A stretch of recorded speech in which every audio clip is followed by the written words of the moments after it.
অশেষ ধন্যবাদ আজ এখানে আসার জন্য।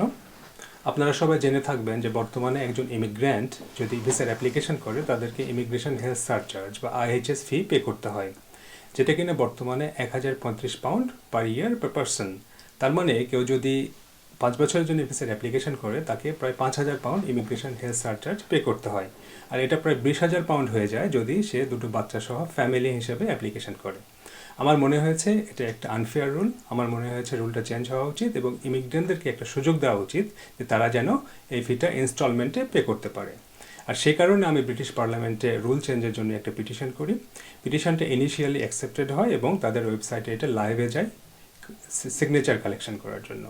তার অর্থ হচ্ছে যে এই পিটিশনে যদি এখন 100,000 পাউন্ড সিগনেচার পড়ে, ব্রিটিশ পার্লামেন্ট এই বিষয়টার উপরে ডিবেট করবে এবং তারা যদি কনভিন্সড হয় তাহলে রুলটাকে চেঞ্জ করবে।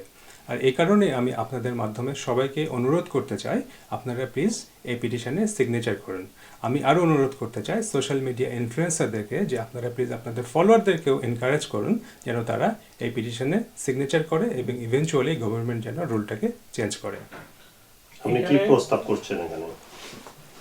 আমি প্রস্তাব করছি যে এই যে টোটাল অ্যামাউন্ট, এই অ্যামাউন্ট আপফ্রন্ট পে না করে ইনস্টলমেন্টের মাধ্যমে যেন ইমিগ্রেন্টরা পে করতে পারে। এটা আসলে কারা পিটিশনটাতে সাইন করতে পারবে? পিটিশনটাতে ইউকে রেসিডেন্ট হিসেবে যারা আছে সবাই করতে পারে। তার মানে স্টুডেন্টরা করতে পারবে, ব্রিটিশ ন্যাশনাল করতে পারবে, যারা সেটেলড প্রি সেটেলড নর্মাল ভিসাতে আছে সবাই করতে পারবে। তার মানে হচ্ছে রেসিডেন্ট যারা এদেশে সবাই করতে, নট নেসেসারি যে তাদেরকে ব্রিটিশ হতে হবে। এইটাতে সাইন করার কোনো মানে আপনার কোনো ডেডলাইন আছে কিনা যে এর মধ্যেই করতে হবে এরকম?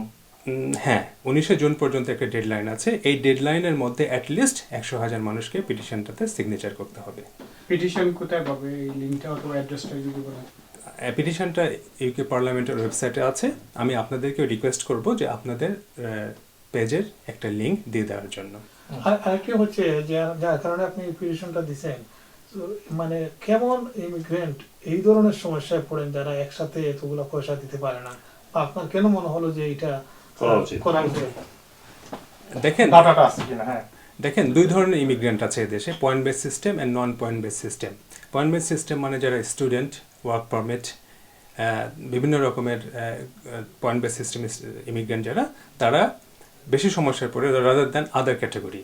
সো আমার মনে হয় যে যারা স্টুডেন্ট হিসেবে এখানে আছে, পিএসডব্লিউতে আছে, ওয়ার্ক পারমিটে আছে, এই জিনিসটা বা এই বিষয়টা যদি চেঞ্জ হয়ে যায় তাহলে এটা তাদের জন্য বেশি উপকার হবে।